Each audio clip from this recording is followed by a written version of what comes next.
এই ডেকোরেশনটা কি সুন্দর করেছে তাই না? হুম। ও শিট, HMM। হুম, বিনা কারণে ও তো কখনো বলে না।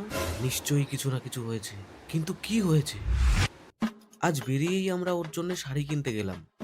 ওখানে তো হাসি খুশিই ছিল, তার মানে ওখানে কিচ্ছু হয়নি। তারপর গাড়িতে আসার সময় আমরা দুজন রিলস দেখে হাসাহাসি করছিলাম, তার মানে ওখানেও কিছু হয়নি। তাহলে কি এরপর কিছু হলো? না, এরপর তো দুজন মিলে সোনার দোকানে গেলাম। ওখানে গিয়ে ও যেটা পছন্দ করেছিল আমি ওকে ওটাই কিনে দিয়েছিলাম। তাহলে সমস্যাটা হলো কোথায়? তারপর আমরা KFC-তে গেলাম। ওখানে তো কিছু হওয়ারই না, কারণ KFC ওর ফেভারিট জায়গা। ও, এবার বুঝলাম।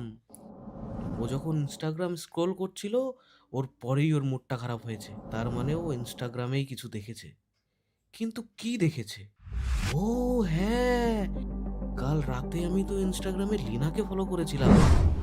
তার মানে এটা দেখেই ওর মুড অফ হয়েছে। শোনা, তোমাকে না একটা কথা বলার ছিল জানো তো। কাল রাতে যখন ইনস্টাগ্রাম স্ক্রোল করছিলাম তখন লিনার একটা পোস্ট আমার সামনে আসে।